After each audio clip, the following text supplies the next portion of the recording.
Hard to believe that we are in week number 8 already in the high school football season. The weather's turning. It's officially the fall season in Oklahoma, and we are here at SaberCat Stadium at Southmoore High School as the SaberCats take on Piedmont in a game that has huge implications in 6A2 in District Number 1.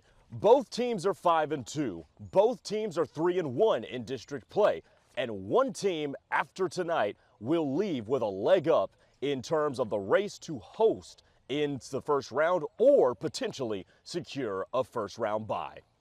And we welcome you inside SaberCat Stadium alongside Connor Pasby. I'm Grayson Singleton on the Metro Ford of OKC pregame show. And you know what? Let's go ahead and start right there, Connor. Huge implications in the postseason standings. Both teams at 3-1. They're behind Putnam City and Stillwater, but have a chance to close the gap here tonight. Yeah, big district matchup and two teams that are playing great football right now. Both teams, when you look at the last loss, it was to Choctaw. But they were able to score some points, and you got the flexbone look for Piedmont. And one of the strong position groups for Southmoore is their defensive line. So that's going to be a fun thing to watch, is the talented defensive line for the SaberCats going up against that rushing attack for the Wildcats. Put a pin in that because we're going to come back to that in just a moment with one of Southmoore's star players. But also, on the flip side of things, you have an excellent running back matchup between Tylen Diggs of the SaberCats and Noxton Rollo for Piedmont. And if you tap in with us on our social medias, you've seen a lot of them. Noxton Rollo is a factor not just on offense, but in the return game as well. And Tylen Diggs, the variety of ways that the SaberCats use him, he can be a threat out of the backfield of the pass game, obviously in the traditional run game, but also is a very good goal line and short yardage Wildcat quarterback as well. So there's stars on the offense, there's stars on the defense. There's a contrast of styles and formulas and fundamentals that is going to be key in this game. These two have very similar records, but they are not similar teams. No, they're not. I like how you mentioned Diggs because I go back to that Choctaw game for Southmoore. It felt like every time Choctaw had a big play, Southmoore was able to respond with one of their own, whether that was a big play from Taven Hayes or getting the ball to Diggs, whether it's the rushing game with Diggs, and Taven Hayes also looks to him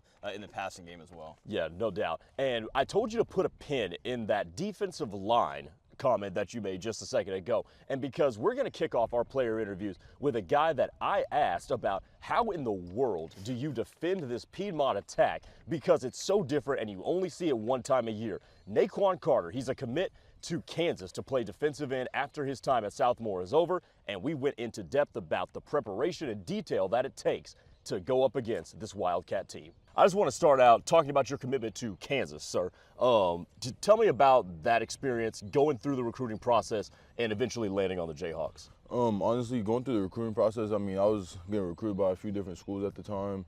I had to go on my official visits, and Kansas was honestly my third visit I was supposed to go on. Okay. And I had recently went to K-State the week before. I mean, it was cool, but once I got to Kansas, it was like that brotherhood that I felt, and like the connection with the coaches, I was like, this is the place I want to be. Yeah.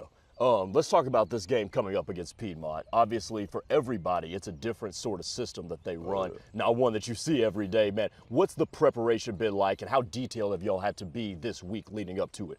We had to be pretty detailed, especially with the fact that they run the wing tee. I mean, we just got to play different. The same way we played last year, we got to come out to win. Yeah. Is it more assignment-based? Is there something different to how you have to approach your job in particular against this? We have different assignments, so now, I mean, our assignments are the players now. Instead of us having our own gaps, now we are assigned to a certain player based off the wing tee offense that they run. Yeah. What excites you about this game? Just the fact that, I mean, I could have a field day, honestly. Really? Yes, sir. So talking about you specifically, you got the elbow brace on right now. How are you feeling health-wise going into this week? I feel pretty good, honestly. Good. Yes, sir. Is this the healthiest you've been ever since the injury happened? Yes, sir. That's what's up. You guys, this is a big game in terms of district implications as well. You know, how do you keep yourself grounded in just this game and this moment and not look ahead to outside things as the playoffs are coming up? Honestly, you just got to take things step by step, play by play, game by game. I mean, you got to be locked in week by week, honestly. Yeah. Yes, What's the biggest improvement that you think this team has made from the beginning of the year to where you are now? How disciplined we are. At the beginning of the year, we weren't as disciplined as we could be, and now I'm really starting to see how disciplined we can really be as a football team. Who do you credit that to? Honestly, everybody. honestly. Our offense, they've been real dialed in. Our defense, we've been flying to the ball, all 11 heads to the ball. We've been doing that all season, which I'm actually starting to like because, I mean, last year, I mean, it was bad. I mean, we're actually starting to pick things up this year, though. No, that's what's up. And then obviously having a new coach in Brett Jones has helped with that. What has he meant to you in your senior year? He's actually a real inspirational person. I actually like the fact that he's here. He picks everybody up, makes sure nobody's like falling behind. Yeah. Make sure everybody's on top of their stuff. Nah, I really appreciate that from him. Coming up next, Caleb Shaw helps us preview Southmoore versus Piedmont. He'll be on the call as part of the broadcast team for Southmoore, and we'll preview the rest of the games, give you the players to watch, as well as an interview with Southmoore quarterback Taven Hayes on the other side. Keep it here on the Metro Ford of OKC pregame show. Metro Ford of OKC. Hey Oklahoma, Dusty Dvorak here at Metro Ford of OKC. When it comes to power, strength, and reliability on the line or on the road, these custom-built Fords don't flinch. Who really loves you, Oklahoma? Drive home in a new 2025 F-150 for 5.9% APR for 84 months. Built tough and loaded with torque. That's a win in any playbook. With insurance premiums on the rise, business owners and homeowners are looking for relief. Insurica is one of America's largest insurance brokers, and Insurica is here to help. Insurica's exclusive process, RM4U, partners with businesses and homeowners to reduce the total cost of risk. The goal is to put more of your insurance dollars back into your pocket. Learn more about our process at insurica.com. Insurica, specializing in you.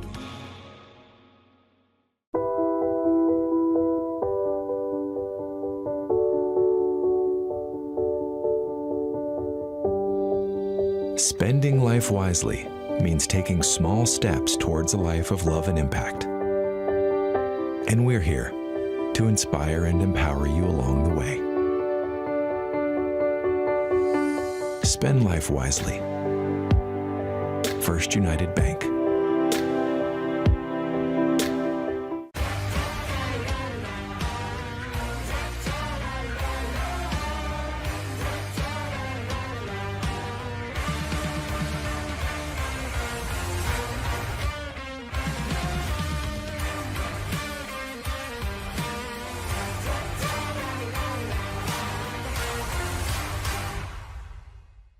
After a car crash, life can be hard. You're hurt, stressed, and then, when you need help the most, the insurance company doesn't care.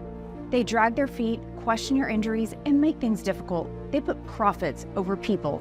At McIntyre Law, we level the playing field. We take on the billion-dollar insurance companies so you can focus on what matters, getting your life back. Call us at 405-777-7000. You deserve better. If you picked Southmoore to average 40 points a game this year on offense, well, no you didn't. But they have. And it's largely because first-year head coach Brett Jones has emphasized using his team's individual skill sets on the field. First and foremost, you gotta look out for Tylen Diggs. 12 touchdowns on the year, and he leads the team in yardage both rushing and receiving since he got that starting job. Hayes has thrown 14 touchdowns to just 2 interceptions. Elijah Bemis has 3 of those. Ashton Jay, Tucker Hayes, and Aiden Savini all have 2 apiece. Lance Lingo also has a touchdown catch this year. On defense, they fly to the football. You'll see all 11 hats working their way towards the pigskin on every single snap for Southmoore this year, and it's led by that big defensive front with Naquan Carter and company wreaking havoc in the backfield.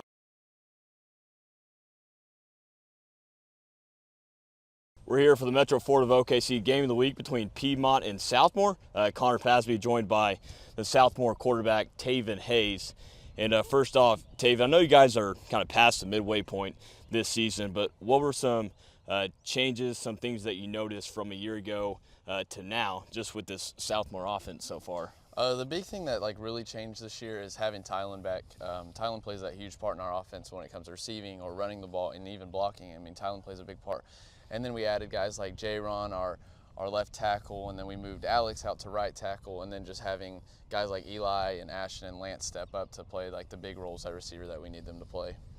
How's it been just getting the ball to your playmakers? Because it feels like, on the outside, you have plenty of guys to throw the ball to and plenty of guys that can make some plays for you. Oh yeah, we've got guys. I mean, we've got depth at the receiver, the running back. It's like Jacoby at running back. He can go make a play if you put him in the game. And then just having guys like Ashton, Eli, Lance, Braylon, Tucker. I mean, you got guys, Colton. I mean, you got guys that can do everything whenever they need it. They step up when we need a play. You've got literally so many options. It just makes my job even easier.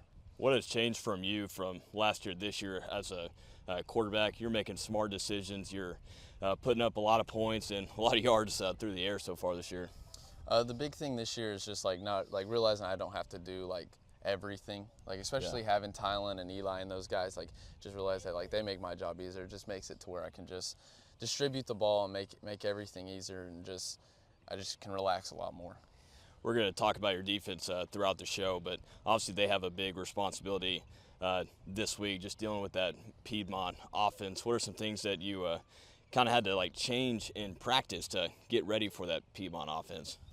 So the big thing that we had to do is obviously it's the defense. They have to watch film a lot more, and then our scout team is the biggest part this week. And we preach it the biggest this week is our scout team's got to step up, especially with the team that we're playing and their wing tee stuff. It's just they've got to step up. They've got to watch their film.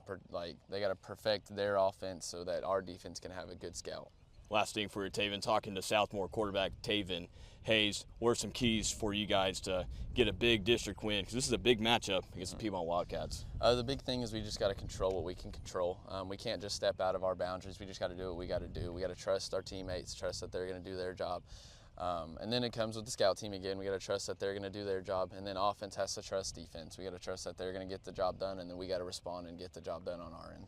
That's Taven Hayes, the signal caller for the Southmoore offense as we get you ready for the Metro Ford of OKC game of the week. It's a big one between the SaberCats and the Wildcats on KREFSports.tv. Time for players to watch, and I'm going to start out with Broken Arrow quarterback Jeremiah Satimba. Now, why do I bring him up? Because Jeremiah Satimba is the ultimate guy for this system that Travis Hill wants to run. Get it to your playmakers and let them work. He does a great job of operating the offense, does not turn the ball over, and is a highly efficient quarterback. And Broken Arrow is starting to catch stride after a big win on the road last week over Norman North. And Connor, how about Sean McCray, another defensive end for Southmoore? Yeah, Sean McCray, great player. He's got a good first step, a guy that feels like he's always around the football and always in the backfield. And against this Piedmont offense, he has a big responsibility of just containing that edge, because we know Piedmont, they'll run the ball inside, but they'll also fake that run and run option to the outside. So he's got to pay attention to the quarterback and stop that option game. But he's a fantastic player on that defensive side. You may know the names Braden Presley and Emery Snyder, but you got to know Nate Gonzalez as well. He's the leading Bixby receiver, actually, for the Spartans, and they're going up against a Mustang team that has the best corner in the state in Gabriel Osborne in the class of 2027. That matchup is going to be elite, and Gonzalez's fingerprints are all over Bixby's season in the return game, in the pass game, doing a little bit of everything, even on defense as well. So keep an eye on that dude for the Spartans as they take on the Broncos.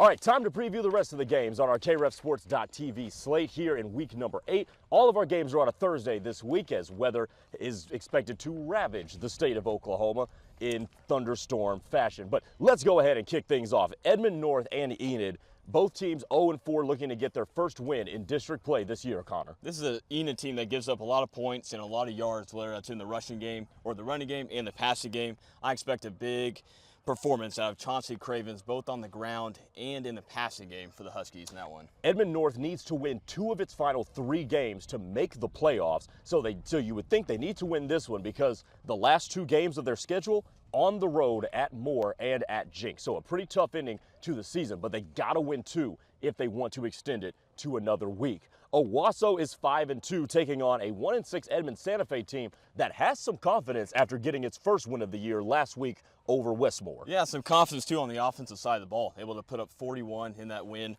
over Westmoore. Now they got a big battle against Owasso, who's been on a roll ever since losing to Bigsby and Jinx. They've won 5 in a row.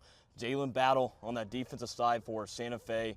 They're going to need a big game out of him and just really that whole defense in stopping that Owasso offense. Jalen Battle coming off of a day where he had 5.5 sacks, against Westmore. Could have been 6.5, but he got called for a face mask on that other sack. But no, he's going to have to be critical if Santa Fe is going to pull off the upset. Edmond Memorial, let's go to that. Edmond Memorial is taking on a winless Westmore team, and it's Westmore senior night for the Jags, and they hope to hold serve against a Memorial team that is 5-2 on the year. Yeah, Memorial's really good, but coming off the loss to Owasso, they just got guys on the outside. I mean, Cam Corals, Isaac Wooder, those are two big playmakers in the passing game. Westmore's going to have to pay attention to them too, because both of them can put up a lot of yards in a game. Yeah, no doubt. If Corals and Wooder can get going, that obviously is going to be a problem for Westmore. Moore at 3-4 is taking on a Jinx team that is 6-1. Moore was in position to win a game last week against Norman, but the Tigers went on a 95-yard drive to defeat the Lions. Now they've got to regroup and take on a tough Trojan team. Yeah, I'm interested to see how Moore responds. I mean, it looked like you were in perfect shape. You trust that defense to get to a stop late in that game, but instead Norman drives all the way down the field to end up winning the game, taking the lead, and that was enough over the Lions. And now the Lions got to deal with KD Jones. I mean, he just dealt with Anthony Johnson, the running back for the Tigers, big physical back, and now you got KD Jones that can get outside, and he's got electric speed too. 26 total touchdowns on the season for Caden Jones, who also is headed to Kansas along with Naquan Carter, who we talked to earlier on in the show.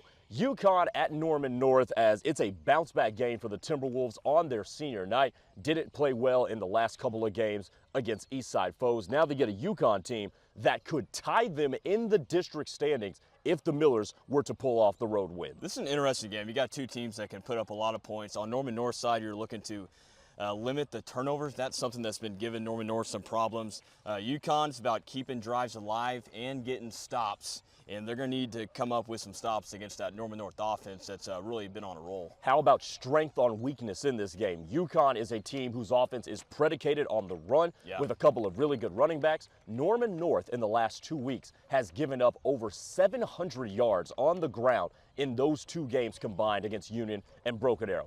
Gotta fix that up.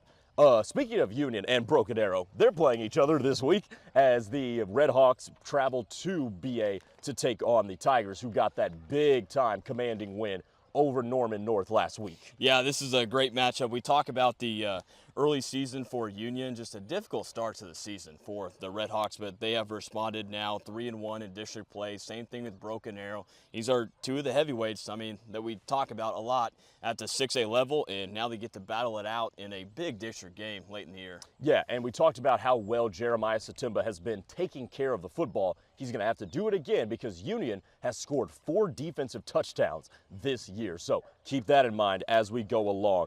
Bixby and Mustang, one of the greatest games this week. Bixby takes its undefeated season into Mustang on the west side against a team that is 5-2. But if Mustang can win this game, they will force a 4-way tie potentially for first place in that district. Yeah, there's going to be some eyeballs on this, but every time we talk about a really good offense that faces Bixby, then they struggle when they face the Spartans. But Mustang, a key for them, they have to protect the football. You know, Bixby can force some turnovers. They did that against Enid really out of the get-go. I mean, pick 6 on the first play against Enid. So protecting the football is going to be big for Mustang. Bixby, it's just they do it on both sides, on offense and defense, and this is going to be an intriguing matchup for sure. Yeah, and Bixby coming off of that 92-0 win over Enid in just commanding fashion that sparked all sorts of conversation around the Oklahoma high school landscape. Norman is hosting Deer Creek, the 6-1 Tigers, coming off of that game-winning drive over Moore to win it. They take on a Deer Creek team that is 2-5, but again, 1 game back of Norman in the district standing, so getting a tiebreaker win would be huge for the Antlers. This is a big game. No, it is, and after a tough start to the season for Deer Creek, now they're 2-2 in district play. And for them, I mean, it's a tough end to the schedule for Deer Creek with some tough opponents, and this is one in Norman. Anthony Johnson, that game-winning drive, I expect that to carry on to this game right here. They're going to look to establish that running game early. Just with those 2 quarterbacks, they continue to rotate for the Tigers. So Anthony Johnson's going to get a big bulk of the carries, I feel like, in this one. This game is at Deer Creek, and it's Deer Creek senior night, so maybe some senior night magic working it up. Well, play with nothing to lose if you're Deer Creek right now. Deer Creek is in good position to make the playoffs, but obviously this is going to be a good test towards getting toward playing your best ball heading into the postseason. And finally, our Metro Ford of OKC game of the week that is going to take place right here on Thursday night. Southmoore and Piedmont, both of them are 5-2. Both of them have identical district records as well. What are you looking for in this one? We're going to start with Piedmont, and the thing for Piedmont is what I've noticed with some of their drives. Obviously, they like to run the ball a lot, but we saw this against Norman where they had a big drive, then it resulted in a turnover. So if you're the Wildcats, you have to finish those drives. And for Southmoore, don't get behind the 8 ball early in this game. We've seen some teams get down to Piedmont early, just dealing with that offense that you don't see a lot. You only see it once. So the SaberCats have to, get it going early in the football game. Don't get behind early. But I'm interested to see this one. Big district matchup between these two teams. Last loss was to Choctaw. Then they're able to respond in a big way, but we've been looking forward to this one. Yes, it should be a great matchup here at Southmoore tonight between the SaberCats and the Wildcats of Piedmont. Big time district implications on the line here tonight, and that will affect a lot of things that have to do with the postseason as well. We'll get you out to your game on the other side of this break. That'll do it for the Metro Ford of OKC pregame show. For Connor Pasby, I'm Grayson Singleton. Have a good night, everybody. Enjoy the games, and we'll talk to you next week. Take it easy, everybody.